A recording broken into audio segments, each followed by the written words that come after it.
ایک سوال یہ ہے کہ یہ جامعۃ الرشید والوں نے ایک اعتراض اٹھایا ہے. وہ کہتے ہیں کہ ان مدارس کو وزارت تعلیم کے تحت رجسٹر کیوں نہیں کرتے, اور اس کو مولانا فضل الرحمان صاحب کا ذاتی موقف جو ہے نا وہ سمجھتے ہیں. دیکھیں بات یہ ہے کہ وفاق المدارس عربیہ پاکستان نے یا مدارس کی اتحاد کی تنظیموں نے یہ جو مدارس بل کی بات کی ہے نا, انہوں نے تو جامعۃ الرشید کا نام تک نہیں دیا. نہ جامعۃ الرشید نے جو اپنا سرکاری وفاق بنایا ہے اور سرکاری بورڈ حاصل کیا ہے, انہوں نے اس کا بھی نام ذکر نہیں کیا کہ تم جانو تمہارا کام جانے, اتنا بھی نہیں کہا. انہوں نے اپنا کام کیا.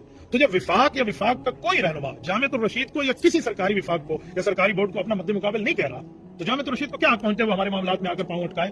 کیا ضرورت ہے؟ نمبر 1. نمبر 2, وہ کہتے ہیں کہ یہ مولانا کا ذاتی معاملہ ہے. میرے خیال میں جب بندہ بات کرے تو ان کے پاس دلیل ہونی چاہیے. لاکھوں علماء کرام ان کے پیچھے ٹھہرے ہیں. آپ نے دیکھ لیا ہوگا وہ وفاق المدارس عربیہ پاکستان نے باقاعدہ وہ دیا ہے, اس کا اپنا موقف دیا ہے کہ ہم مولانا کے پیچھے ٹھہرے ہیں, اتحاد تنظیمات مدارس دینیا والے, اور مولانا ہماری ترجمانی کر رہے ہیں. تو جب یہ بات جامعۃ الرشید والوں کو پتہ ہے تو انہیں کیا ضرورت ہے اس طرح کے اعتراضات کرنے کی؟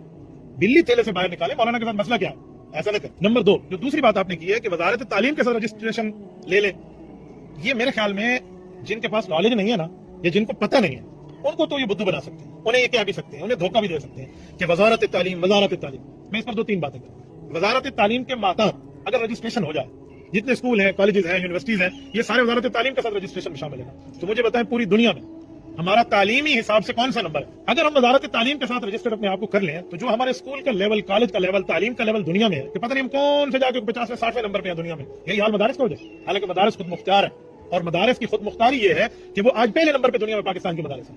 اتنے بندوں کو حفظ عرب ممالک نہیں کرا رہا جتنا پاکستان کرا رہا ہے. 1 لاکھ سے زائد حافظ ہم نے دیے ہیں وفاق المدارس کے اسٹیج پہ. یہ صرف ہمارا ہے, باقیوں کو تو دور رہا. اس کے بعد بھی جامعۃ الرشید والوں کو حق پہنچتا ہے کہ ہمیں کیا آپ وزارت تعلیم کے ساتھ رجسٹریشن ملے. میں سمجھتا ہوں وزارت تعلیم کے ساتھ رجسٹریشن میں کچھ فوائد ہے جو شاید عام بندوں کو نظر آ جائیں کہ جی پیسہ ملے گا, تنخواہ ملے گی, پکا مہینے کا مشاہرہ ہوگا, یا جو ہے نا کیا کہتے ہیں سرکار امداد دے گی. یہ فوائد تو ہیں, لیکن کاش اگر دوسری طرف دیکھ لیا جائے کہ اگر یہ بات مان لیں تو پھر وزارت تعلیم ہر صوبے کی اپنی ہے, تو یہ صوبائی معاملہ بنے گا اور ہر صوبہ اپنا نصاب تعلیم دے گا, اور اس کے بعد یا تو ہمیں تنخواہ لینی پڑے گی یا فیسیں رکھنے پڑیں گے. جامعۃ الرشید والے خود کو علماء دیوبند سے ریلیٹڈ کہتے ہیں, کہتے ہیں آپ ان سے کہیں کہ حضرت نانوتوی رحمۃ اللہ علیہ دیوبند کے امام ہیں, انہوں نے جو اصول حشر گانے لکھے ہیں اس میں یہ اصل موجود نہیں ہے کہ سرکاری امداد دی جائے گی.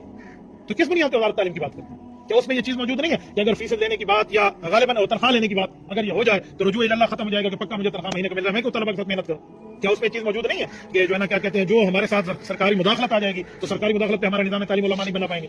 تو اصول حسنانہ کو نہیں دیکھیں گے جو مدارس کی بنیاد ہے. ایسے تھوڑی ہے کہ آج کے چند طلبہ کو آپ سامنے بٹھا کے کہہ دیں جو وزارت تعلیم کے ساتھ آ جائیں. یاد رکھیں اگر وزارت تعلیم کے ساتھ رجسٹریشن ہو گئی خود مختاری ختم ہو جائے گی. مولانا یہ جو ہمارے تمام مدارس کے بورڈوں کا اتحاد ہے, یہ تو کیا ہم تو کبھی کوئی مشترکہ بات نہیں کر سکیں گے. اور اس کے ساتھ یاد رکھیں جب یہ ہمارا اتحاد ختم ہو جائے گا تو ہم مالی نظام میں حکومت کے پچھلک بن جائیں گے, اور وہ جو دیں گے وہی لیں گے, یہ کریں گے وہ کریں گے, یہ معاملہ ان کا آ جائے گا. اور جب وہ ہمیں پیسے دیں گے تو کہیں گے ہماری بلی ہمیں میں آؤں, ہم آپ کو نصاب بنا کے دیں گے. اور ان کا نصاب کیا ہے؟ آج تک ہم کالج میں روتے پھر رہے ہیں, کتنے غلطیاں ان کے نصاب کے اندر. میں نے کالج یونیورسٹی دونوں پڑھے, میں نہیں جانتا ان کے نصاب تعلیم میں کیا مسئلہ ہے, آج تک ہم بتاتے آ رہے ہیں. تو ان نے اپنی غلطیاں ٹھیک نہیں کی, الٹا ہمارے پاس آ گئے. اور اس کے ساتھ جو حکومتی مداخلت ہوگی, ہر 5 سال بعد حکومت بدلے گی, چاہے وہ اسٹیبلشمنٹ کی حکومت ہو, نیم اسٹیبلشمنٹ کی ہو یا عوامی ہو, جو بھی آئے گی اپنی مرضی کا نصاب تعلیم داخل کرے گی. اب کیا کہیں گے؟ تو اس لیے جامعہ والوں کو کچھ سوچنا چاہیے کہ کون سی باتیں آپ لوگ ہمارے ساتھ کر رہے ہیں.